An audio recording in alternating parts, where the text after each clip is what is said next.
p.m. and it's like nothing you've ever seen before. We take a different angle on the week's biggest news stories. The viewers and listeners set me some absolutely mad challenges to do. We tried to rehome a rescue dog, and yes, there's some other wacky stuff in there as well. I feel like I could take on the world. Well, that's that Friday Night Feast with me, Patrick Christie's, every Friday, 7 till 9 p.m. on GB News. Be there.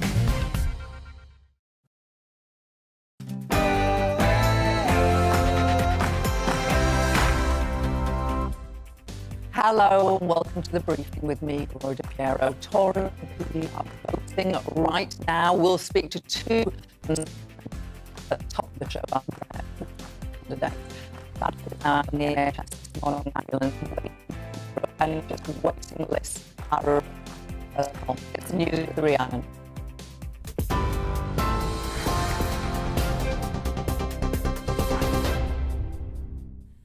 Gloria, thank you. Good afternoon. It's just gone 12 o'clock. I'm Rhiannon Jones in the GB newsroom.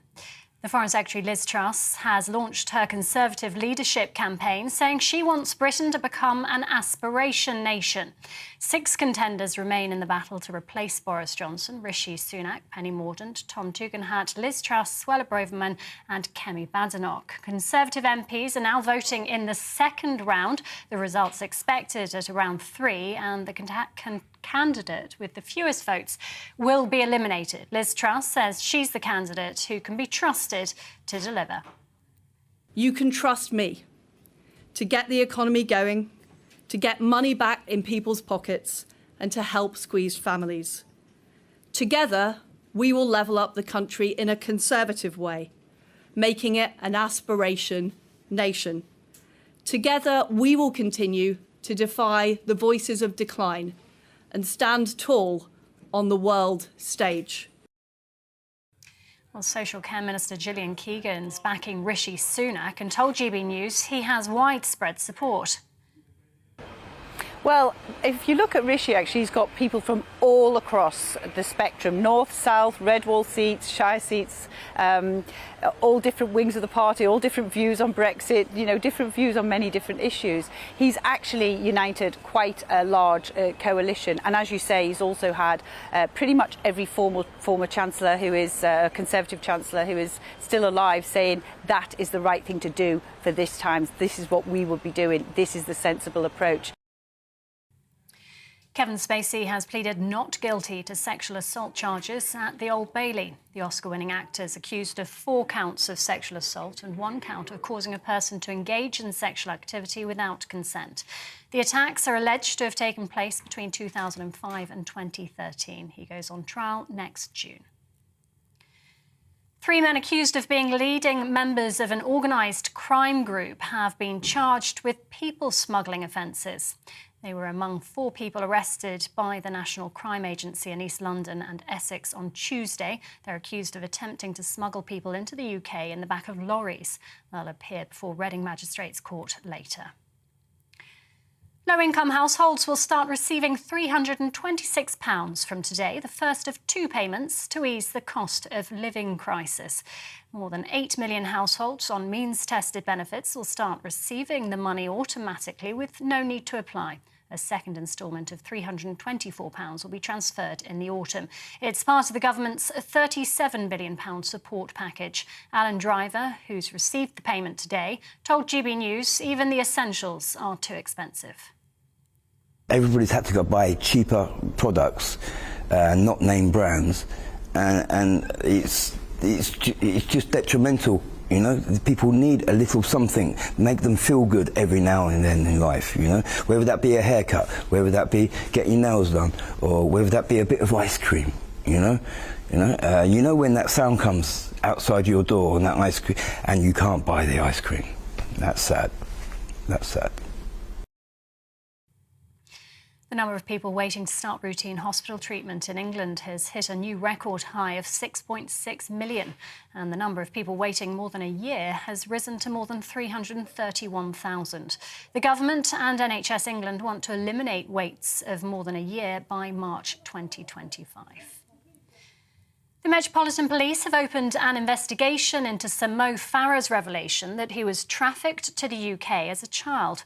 The four-time Olympic champion says he arrived from Somalia under a false name, aged 8 or 9, and forced to work as a domestic servant. The Met Police says no reports have been made, but specialist officers are assessing the available information. Thousands of post office staff are on strike today in a dispute over pay. The Communication Workers Union says the latest pay offer worth 3% and a £500 lump sum won't help its members cope with the higher cost of living. The Post Office says the majority of its branches will be unaffected. And another 24-hour rail strike set to take place on the 27th of July. The RMT union announced the fresh walkout after rejecting a pay rise offer from Network Rail, describing it as paltry. The Transport Secretary Grant Shapps says RMT bosses aren't interested in finding a solution. And Emirates Airline has refused to cancel flights at Heathrow as part of the airport's initiative to cap passengers to 100,000 a day. Emirates claimed that Heathrow only gave them 36 hours to comply and threatened legal action if they failed to do so. The airline also said that rescheduling and rebooking the flight was logistically impossible. Emirates say they aim to use their own affiliated ground staff to continue operations at Heathrow. And a hidden self-portrait of Vincent van Gogh has been discovered on the back of another painting at an art gallery in Scotland. An X-ray of the head of a peasant woman revealed the portrait of the painter wearing a brimmed hat and a neckerchief, and his left ear, which he famously cut off in 1888, clearly visible. Van Gogh was known to reuse canvas to save money. This is GB News, and we'll have more as it happens now, though it's back to the briefing with Gloria De Piero.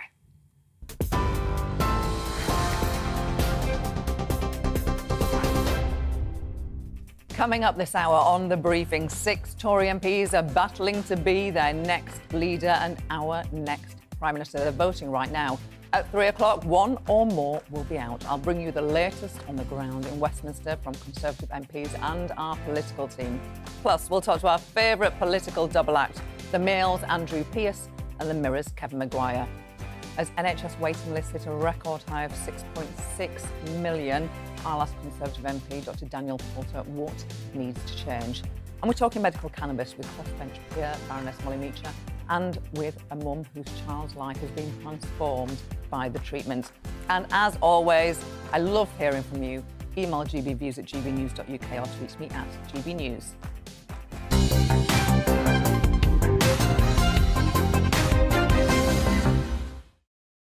Yes, it's another day in the Tory leadership campaign. 6 candidates fighting the next round. Former Chancellor Rishi Sunak, Penny Mordaunt, Tom Tugendhat, Liz Truss, Suella Braverman and Kemi Badenoch.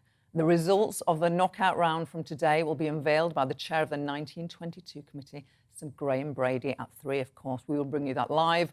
But joining us now to tell us what's happening from Westminster is our political editor, Darren McCaffrey. Darren, who's going to get knocked out today? Really good question, isn't it, Gloria? I suspect to a large degree it may well be Tom Tugendhat. I think he's not likely to get through to the next round. But you know what? This race is incredibly unpredictable. But there is a sense that there is 2 kind of big front runners in this. Rishi Sunak, the former Chancellor, who is out in the lead. He's clearly going to get through to the second round. But also the momentum is behind Penny Mordaunt at the moment. The International Trade Minister has managed to gather up quite a few MPs. She's clearly proving popular with the Conservative membership as well. In saying that, Liz Truss, the former Foreign Secretary, the current Foreign Secretary, had her launch this morning. She will be hoping maybe that she could, in many ways, hoover up those votes on the right, because it is also possible that Suella Braverman, the Attorney General, and Kemi Badenoch may also struggle today. And if that's the case, could those votes in future, those votes on the right of the party, go behind Liz Truss? And this all, it must be said, at a time in which MPs are now voting in that second round. It's 40 minutes into it. They've got an extra hour and a bit to go, and we're expecting that announcement at around 3 o'clock from Sir Graham Brady. But it is a pretty open contest in all of this. I mean, I've just spent all morning in Parliament. MPs have been lobbied right, left and centre from all different sides to try and back their candidates.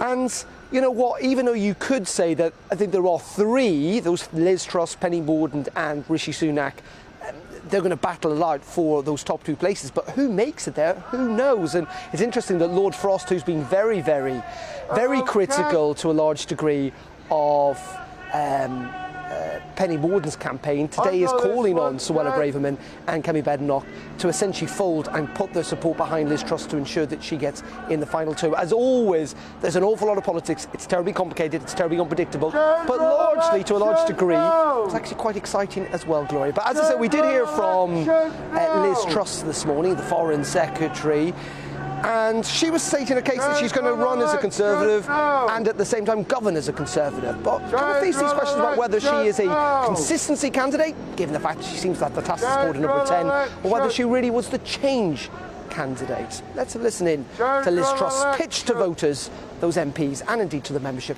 a little earlier on today at her campaign launch. Now is the time to be bold. We cannot have business as usual economic management, which has led to low growth for decades. We need to deliver on Brexit and the opportunities it offers. And we need to win the fight for freedom at home and around the world. That is why I am putting myself forward for leadership of the Conservative and Unionist Party and our great country. I will campaign as a Conservative and I will govern as a Conservative. I can lead, I can make tough decisions, and I can get things done. I am ready to be Prime Minister from day one. What the British people are crying out for is a modern and united Conservative Party, ready with the courage of its convictions to deliver on the promises that we have made. So, my friends, you can trust me to get the economy going, to get money back in people's pockets, and to help squeezed families. Together, we will level up the country in a Conservative way, making it an aspiration nation. Together, we will continue to defy the voices of decline and stand tall on the world stage. So let's get on and deliver for our great country like never before. Thank you. And that was Liz Truss launching her campaign this morning. There's 6 candidates now in the race. Right now, Conservative MPs are voting. The result of that will be announced at 3 o'clock today. And until there are 2 candidates left, so we're likely to go into Monday, and then Tuesday even is possible too. Boris Johnson was obviously will have his last Prime Minister's questions next week. And Conservative MPs, it's make your mind up time. It's a very diverse contest that's taking place, the most diverse political contest in our history. Lots of women, lots of people from black and minority ethnic origin, and we'll be chatting about all of those things throughout today's show. The Conservative MP, Caroline Dinenage, who is backing Penny Mordaunt, is with us on the show now. Caroline, lovely to see you as ever. Have you voted yet? Have you voted this morning?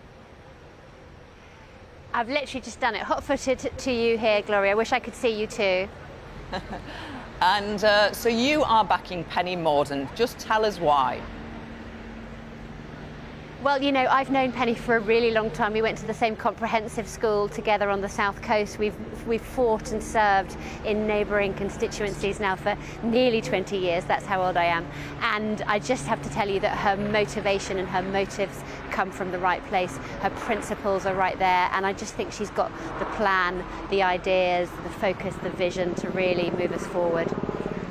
The knives seem to be out as her momentum goes up. Lord David Frost's not being very nice about her this morning. Says he has grave reservations about her. Said that she went missing during the negotiations with the EU. Why so nasty? I don't know, Gloria, and it's not helpful, is it? Because at the end of the day, we all have to come together and work together in the best interests of the country once this is done. I know Penny said she's got nothing but praise for Lord Frost, and the one thing I do know, she's been consistently fighting for Brexit from day one. She's been a great advocate, and I know she will be. She really believes that our best days as a country are ahead of us, and she's going to help deliver it. Now, these contests are unpredictable.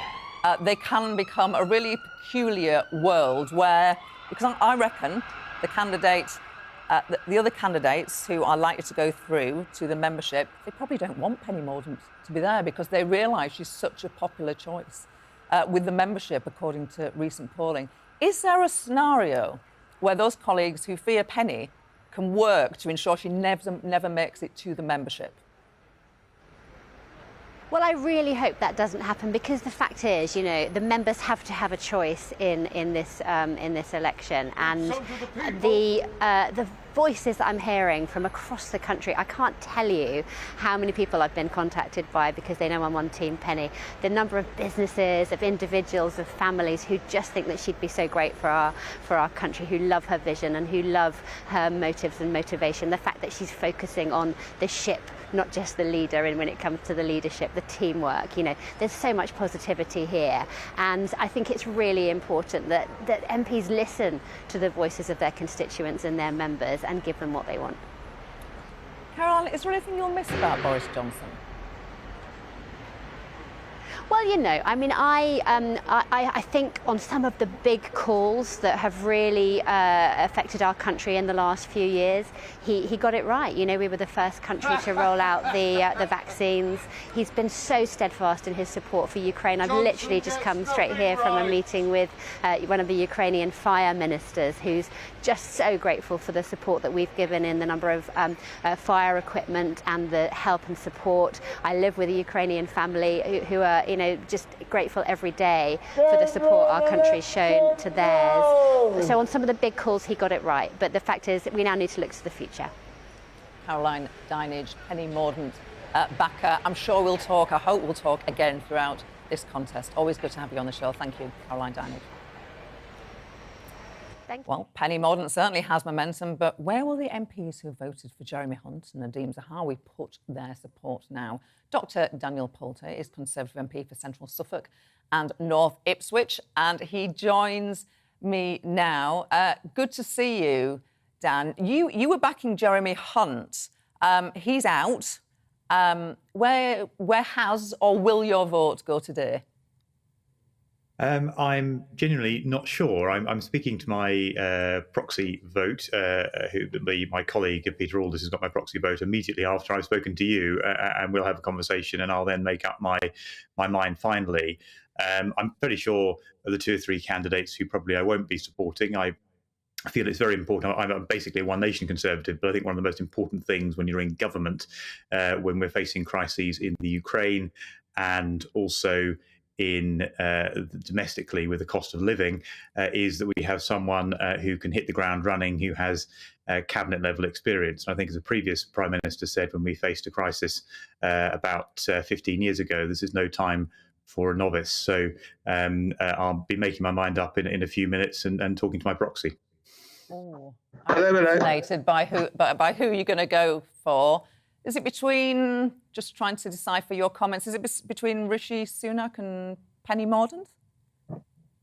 I'm not going to further discuss now. I want to talk also. I want to get his thoughts as well before I come to conclusion, because I think sometimes this leadership contest has been very rushed, very curtailed, which is slightly unusual.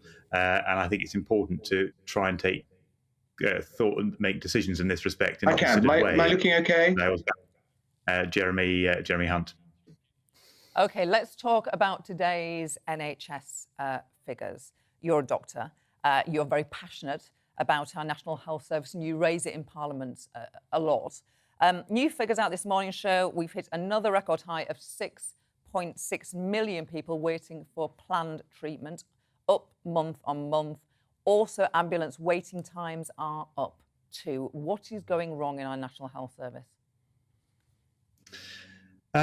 Well, I think it's a number of things. Firstly, we've got the COVID care backlog in both elective operations, that's sort of, for example, knee and hip replacements, but also a cancer care backlog from COVID.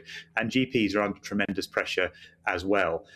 We also know that even before COVID struck, we had some staff shortages and challenges in parts of the NHS, and there's an urgent need to make sure we have a proper long-term staffing plan to recruit and retain NHS staff going forward. So real pressure on the NHS at the moment, and these are pressures that are here even before we come into what is always going to be a difficult winter period that the NHS always faces when we have flu and probably some COVID variants to manage as well. So I think it's not a time that I would say that we can be complacent about this. We need to actually have that proper plan for the workforce, and we've also got to have much more urgent action about how we're going to meet the care backlog and the 6.5 million people waiting for care. And you spoke in Parliament yesterday about the importance of not just recruiting new staff to the NHS, which everyone seems to accept is necessary, but also how you keep the existing and experienced NHS staff, how you stop them leaving the profession. Just tell us a bit about that.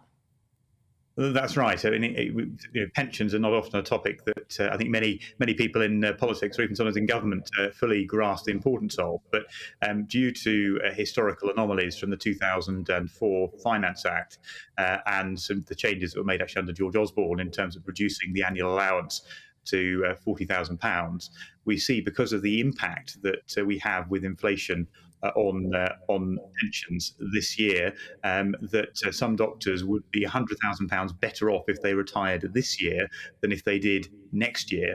And indeed, many doctors will be facing eye-watering tax bills on the basis of breaching what is a pseudo growth in their pension based upon inflation that's not actually a real growth in the value of their pension. So the government needs to look at this now, because it's going to push many of those experienced NHS staff, doctors, senior nurses, physiotherapists, occupational therapists.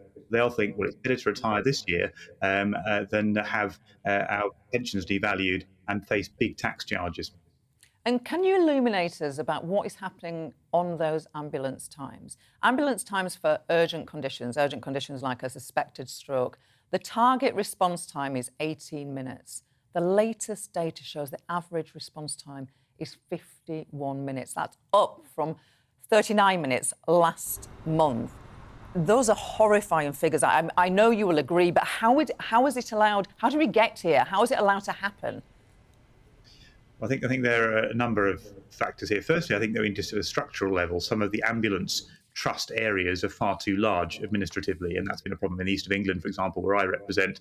There have been problems with ambulance response times for a very long time, and we've got a trust that stretches from Bedfordshire and Hertfordshire all the way up to the Norfolk coast. It's a huge area, very difficult to administer or run very well. So I think that's a structural issue that does need to be looked at.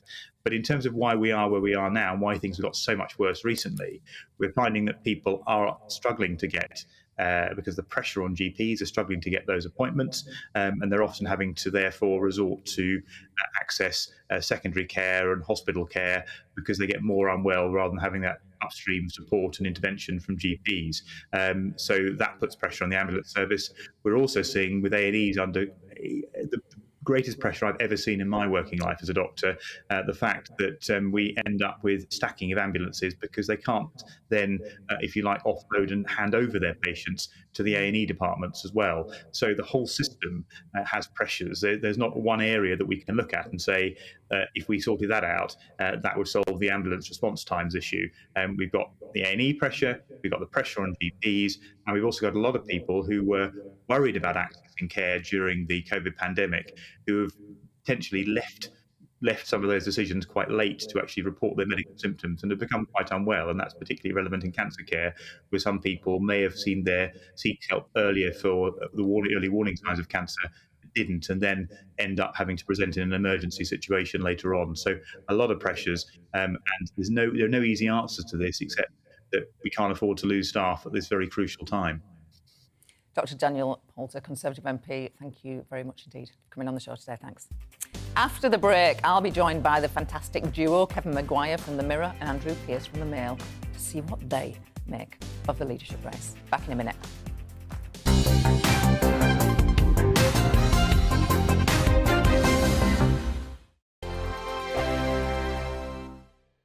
We are GB News. We're right across this great nation. On TV. On radio. On digital. Absolutely everywhere. We don't talk down to you. We embrace all voices with honest and civilised conversation.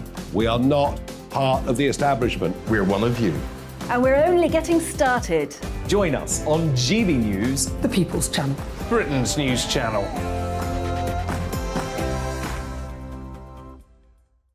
Hi there, it's Stephen and Anne. At breakfast from 6 a.m, you'll always be caught up with everything you need to know, the latest headlines, opinions and debates. We'll bring you the good news and the bad, but most of all, we're here for you. Remember, send in your views and let us know what you would like us to talk about.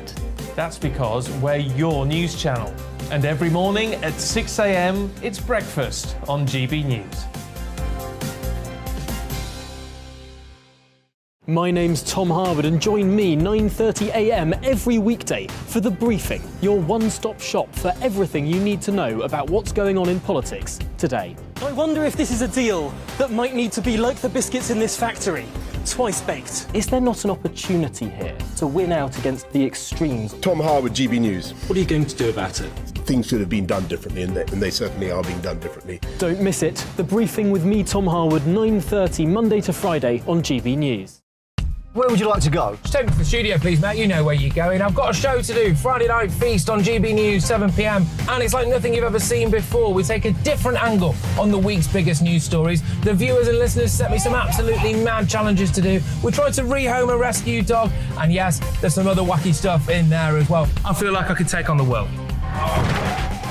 Well, that's that. Friday Night Feast with me, Patrick Christie's, every Friday, 7 till 9 p.m. on GB News. Be there.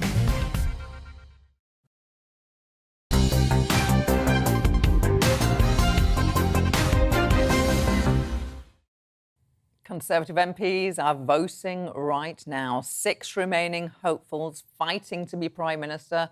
Rumours are rife about dirty tricks, secret plots, and we're all wondering what's going to happen next. 2 political veterans who've seen it all before. Andrew Pearce, consultant editor of the Daily Mail, and Kevin Maguire, associate editor of The Mirror. Gentlemen, it is great to see you both amidst the madness. Morning, afternoon. Andrew, who is going to win? You can never tell with the Tory leadership contest, Gloria, because, as you know, the Tory MPs, the parliamentary party, is probably the most duplicitous electorate in the whole of Europe. They simply don't tell it straight. They tell every single candidate they're going to support them in the hope that if they get through, they'll get a super ministerial job. But the candidate with the momentum, without doubt, is Penny Mordaunt. Probably least known of most of the front runners.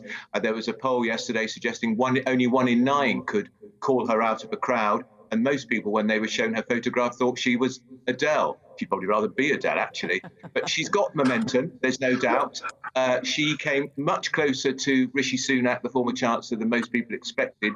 And we could see when the votes are announced this afternoon that she's caught him up or even moved ahead. But here's the thing, Gloria, she's had absolutely no scrutiny of her record because she was not seen as a front runner. That will now start, and that could inevitably create some problems, such as her views in the great debate on trans issues. Kevin Maguire, I think Penny Mordaunt would be really very difficult for the Labour Party. Am I wrong? No, I think you're right. And I think Labour would like almost any of the others. Rishi Sunak, because of his record as a Chancellor, quite easy to take down, keep playing back the fact he is fabulously wealthy, as is his wife. Well, in one way you can say good luck to them, although she inherited it and was a non-dom. And he had his green card, which looked like he had an escape route to the US. So the Chancellor, we know all about him. You could go for him. Liz Truss would be out of her depth in a puddle. I watched her launch today, and she was utterly woeful. Has no charisma, is a very poor communicator, dodged every question she was asked. She's a 2016 Remainer who's now posing as the zealous Brexit convert, which is probably dangerous because she will have no balance. And she stayed in the cabinet to the bitter end. So, yeah, you're quite right, Gloria. Mordaunt, because she's a fresh face, not a lot is known about her, makes her a danger to Labour. But Andrew is also right that she will now come under scrutiny because she has been International Development Secretary, she was Defence Secretary, albeit briefly. She's been a trade minister in the Johnson regime, did not resign to bring him down, so our hands are dirty there. And then within the Conservative Party, which is obsessed with trans rights, there is that issue around her when she was said to want pregnant people written into law rather than pregnant women. Andrew, and we're going to keep you guys when we come back after the news, but just final question before we do go to the news to Andrew. You've written a big piece in today's Mail about the shadowy operations that define leadership contests. Just tell us about the dark arts and how they work.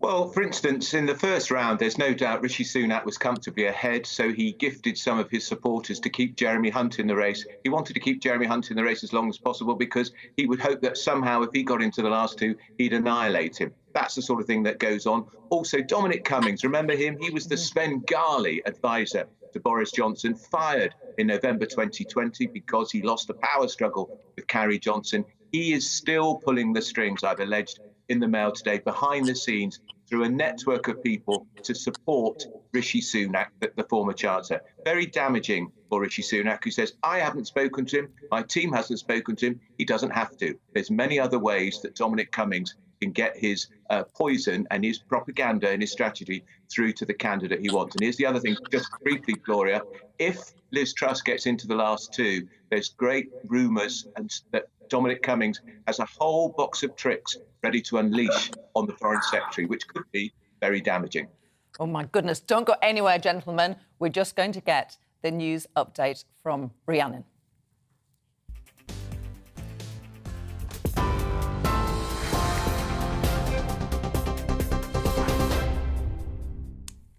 Good afternoon. It's 12:31. I'm Rhiannon Jones in the GB newsroom.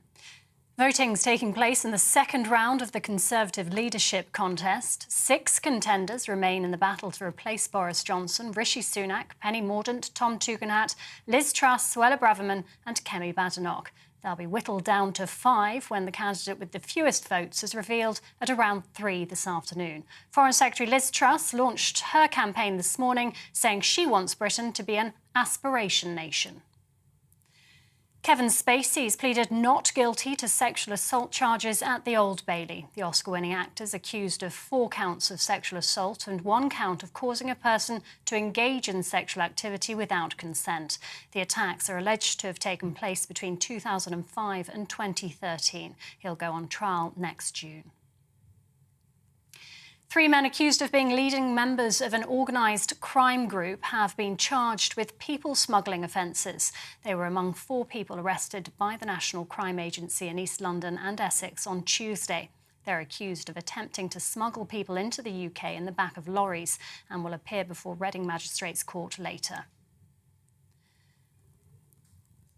The number of people waiting to start routine hospital treatment in England has hit a new record high of 6.6 million, and the number of people waiting more than a year has risen to more than 331,000. The government and NHS England want to eliminate waits of more than a year by March 2025. And low-income households will start receiving £326 from today, the first of 2 payments to ease the cost of living crisis. More than 8 million households on means-tested benefits will start receiving the money automatically with no need to apply. A second instalment of £324 will be transferred in the autumn. TV online and DAB+ radio, this is GB News. It's back to the briefing with Gloria in just a moment.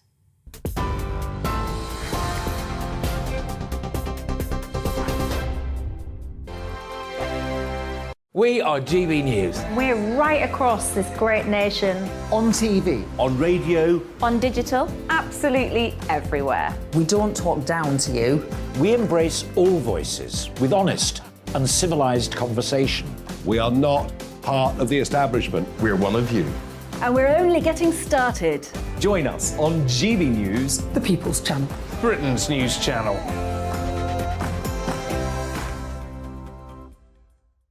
Hi there, it's Stephen and Anne. At breakfast from 6 a.m, you'll always be caught up with everything you need to know, the latest headlines, opinions and debates. We'll bring you the good news and the bad, but most of all, we're here for you. Remember, send in your views and let us know what you would like us to talk about. That's because we're your news channel. And every morning at 6 a.m, it's breakfast on GB News. My name's Tom Harwood and join me 9:30 a.m. every weekday for The Briefing, your one-stop shop for everything you need to know about what's going on in politics today. I wonder if this is a deal that might need to be like the biscuits in this factory, twice baked. Is there not an opportunity here to win out against the extremes? Tom Harwood, GB News. What are you going to do about it? Things should have been done differently, and they certainly are being done differently. Don't miss it. The Briefing with me, Tom Harwood, 9:30 Monday to Friday on GB News. Where would you like to go? Just take me to the studio, please, mate. You know where you're going. I've got a show to do. Friday Night Feast on GB News, 7 p.m. And it's like nothing you've ever seen before. We take a different angle on the week's biggest news stories. The viewers and listeners set me some absolutely mad challenges to do. We tried to rehome a rescue dog. And yes, there's some other wacky stuff in there as well. I feel like I could take on the world. Well, that's that. Friday Night Feast with me, Patrick Christie's, every Friday, 7 till 9 p.m. on GB News. Be there.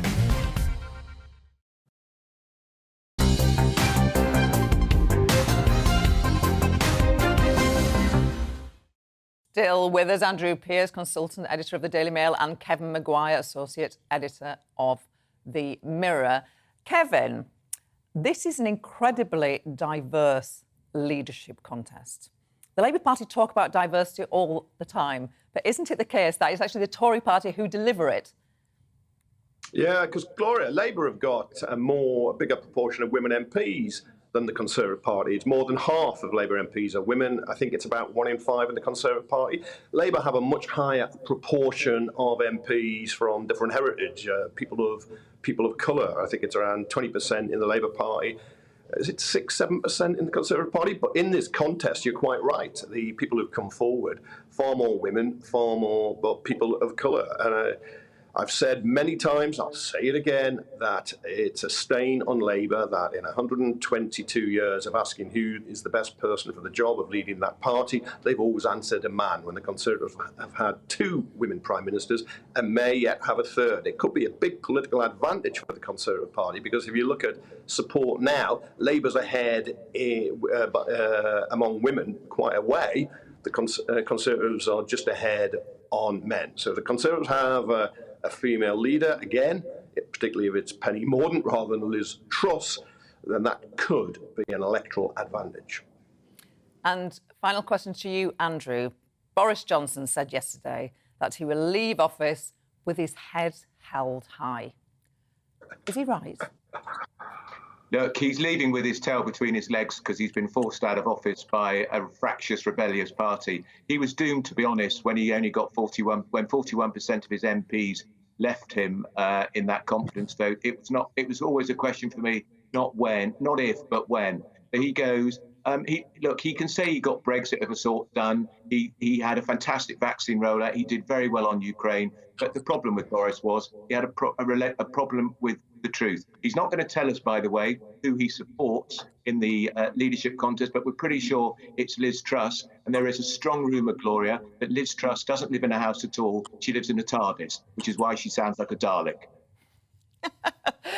You're all charm. Kevin, Keir Starmer, Captain Crasher-Rooney Snooze Fest.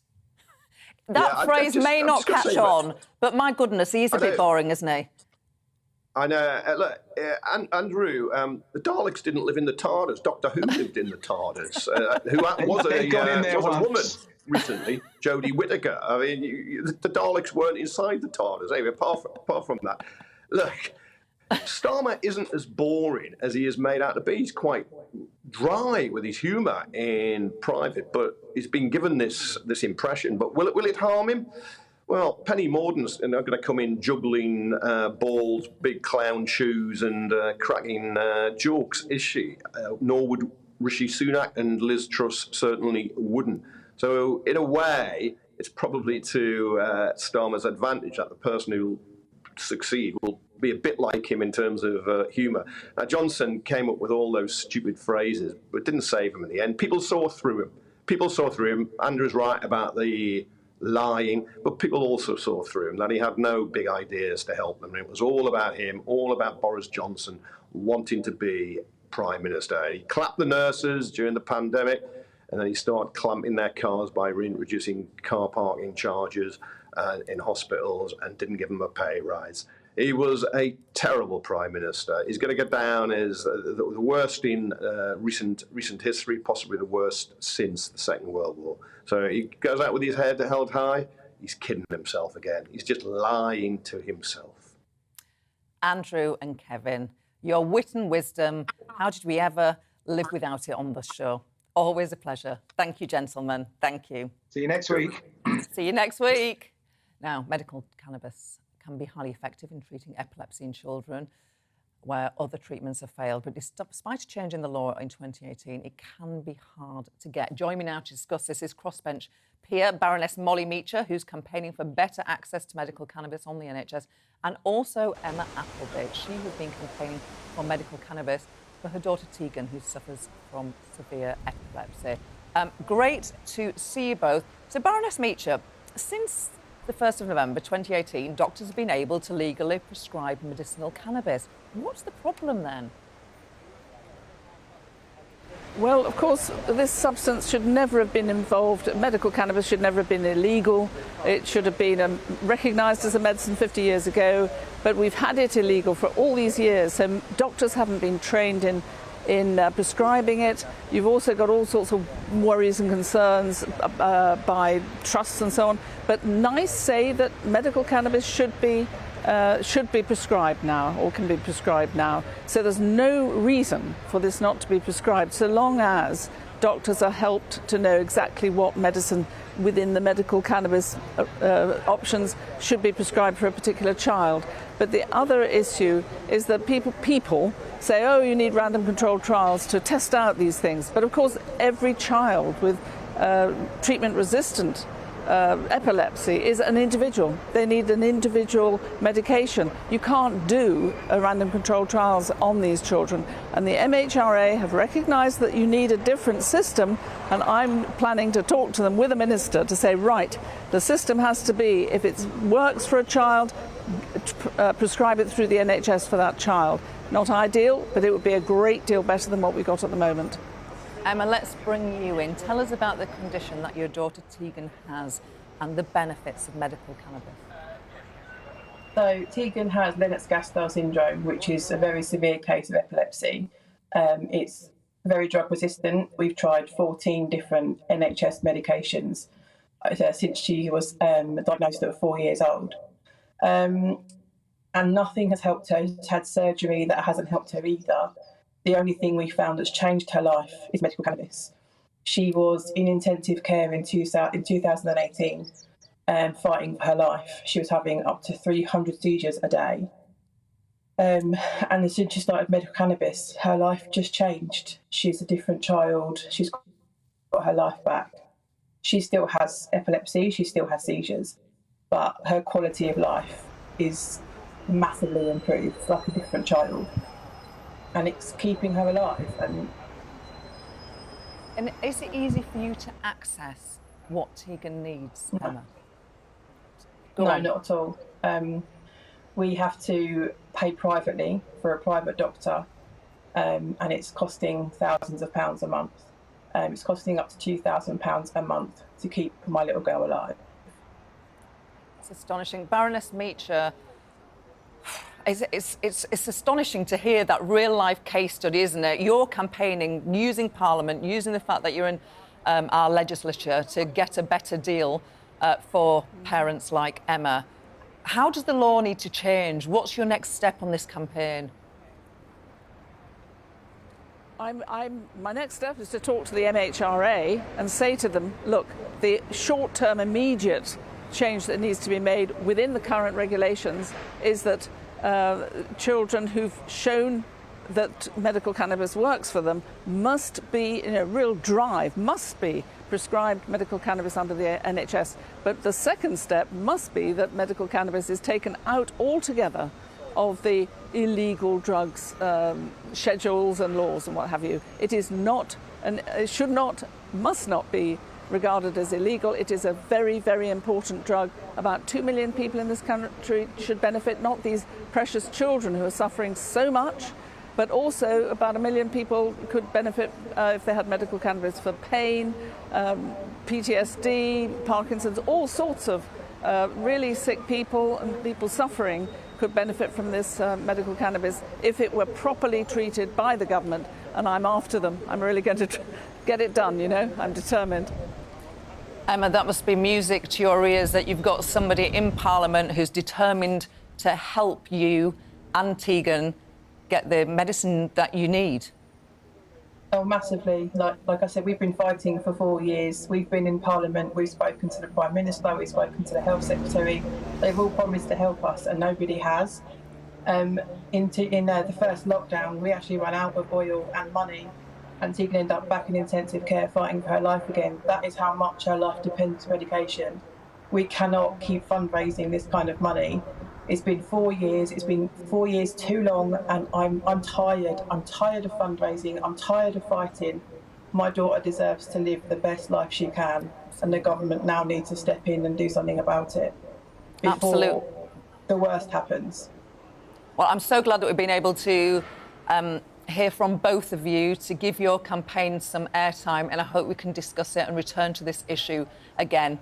Baroness Meacher and Emma Appleby, thank you for your time and for bringing that to our attention. Thank you. Now, 1 in 4 families will have £326 sent directly to them from today as part of the government's cost of living payment scheme. But as our South West of England reporter Jeff Moody reports, there's still some confusion about who actually gets the payment. Natalie and Alex came over from Ukraine back in May. For them, food banks are the difference between feeding their family and going hungry. We have 3 children, and for us it's a very great support to get some food because children are eating a lot, especially corns and milk and some vegetables. Chocolate, yeah. And because we haven't found any job here, we are looking for it. It's a very great support to us. Support too for 135 families across the New Forest. Before the pandemic, the New Forest Basics Bank was catering for just 25. You hope that our economy generally will improve and that will help us. But at the moment, people are being hit from all different directions, and that's making life very difficult for them. But help is on hand. The government is forking out £37 billion to help the hardest hit by the cost of living crisis.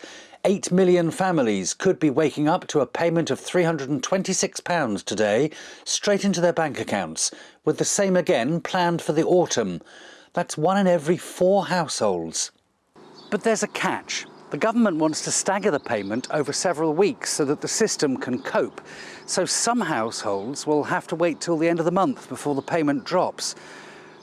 Other families won't get the payments at all.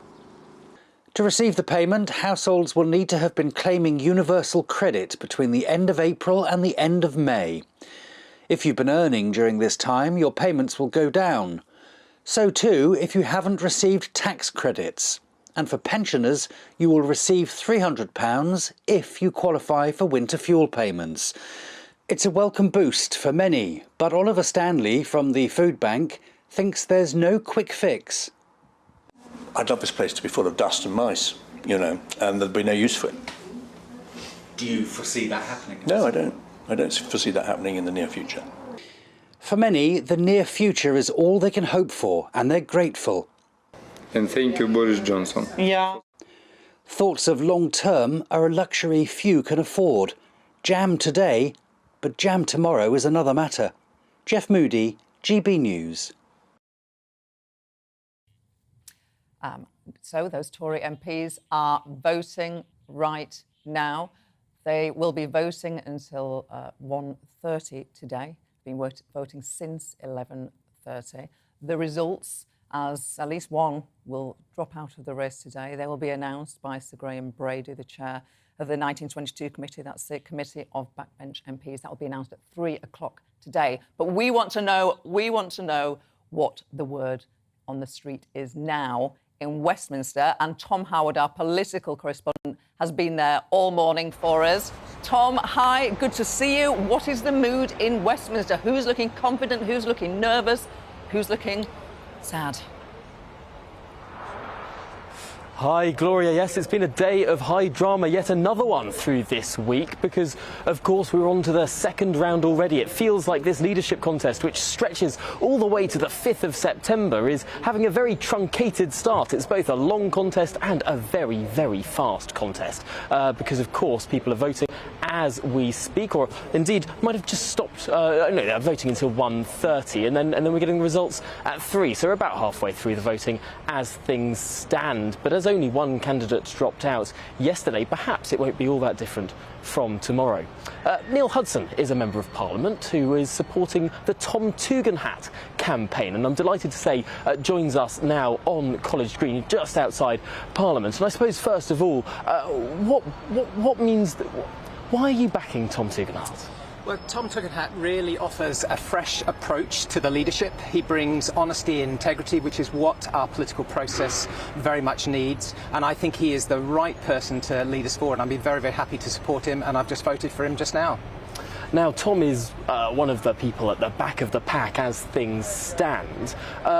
Does he stand to pick up any of those votes that are up for grabs? Might he make it through? Because it really is a battle for survival for his campaign. Yes, indeed. I think he can do that. I would respectfully disagree with your analogy that he's at the back of the pack. I'm a horse vet by background, and actually he's healthily in the middle of the field, and he has negotiated in this steeplechase the first couple of hurdles. He was the first to put his nomination papers in. He's got a really healthy vote in the first round, and actually beaten some serious players in that first round, Nadeem Zahawi and Jeremy Hunt. So we are confident that he can pick up support to get to the next stages. And the more people hear about Tom Tugendhat, I firmly believe people will warm to him. What does he bring to this race that other candidates don't? Well, he brings a fresh approach, a clean start. He's been outside government. He chairs the very important Foreign Affairs Select Committee, and he brings vast military experience as well. He's served in Afghanistan and Iraq in very, very difficult circumstances. So he brings an outside experience, leadership experience, and a perspective and integrity that I think he will gather a really good team around him and actually lead our country forward and unite our country. He very much appeals to people all over the country. He's got more Red Wall MPs than any of the other candidates. I represent a rural seat up in Cumbria, and I know he understands the issues affecting my constituents in Penrith and the border. Rural issues, farming issues, rural isolation, the need for connectivity to make sure that people are connected. I sit on the EFRA Select Committee, and we're doing an inquiry on rural mental health as we speak, and we need to make sure that levelling up means urban and rural areas, and I know Tom really is going to drive that agenda forward.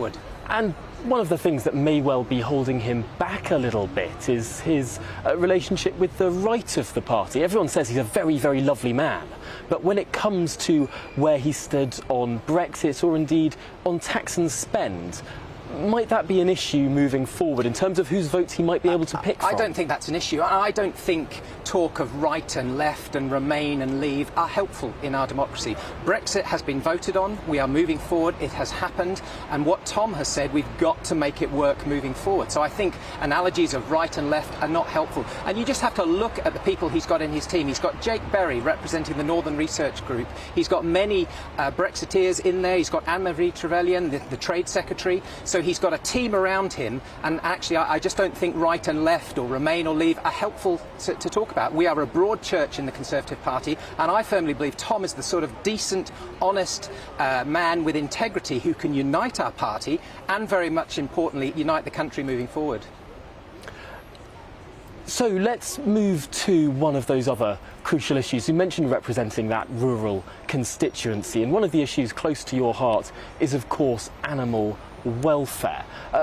you're coming on the show today predominantly, not just to talk about the leadership rigmarole in Westminster, but also a very crucial issue in your patch. Absolutely. I mean, it's important for people to realise it's very important what's going on with the leadership election, and that sets the path of travel of our country moving forward. But it's important for people to realise that important business is going on every hour in here.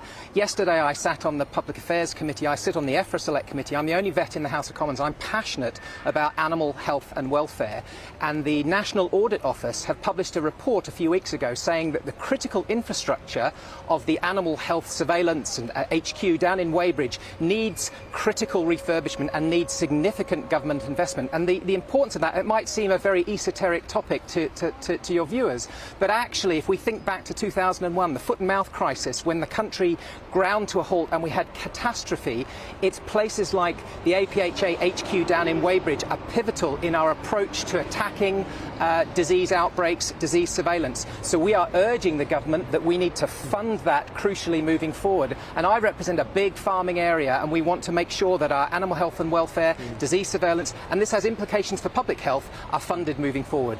Well, there we go. Not just the Westminster intrigue, but also those real issues still mattering. Thank you so much. And Gloria, I'm being told in my ear we must throw back to you. So back to you, Gloria. Tom Howard will be seeing loads of you today. Thank you very much for getting in touch today. Elizabeth says, I really hope the Conservative Party select the right candidates for the final vote. I personally would like to see somebody who has not been in Cabinet before. Mike says, not impressed by Liz Truss today. I'm backing Penny Mordaunt.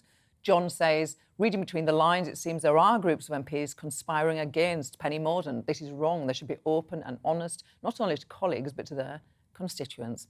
I love hearing from you. It's going to be another week of drama. You've been watching and listening to The Briefing with me, Gloria De Piero. I'll be back with more drama on Monday, and Tom Howard will be here tomorrow at noon. Up next, it's On the Money with Mark Longhurst, but for now, it is time for your weather.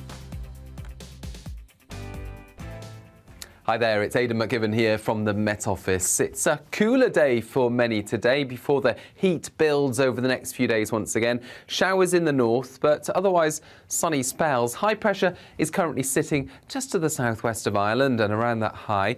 Well, we do have some changeable weather and some cooler conditions for the north of the UK, for Scotland, for Northern Ireland, for Northern England, and could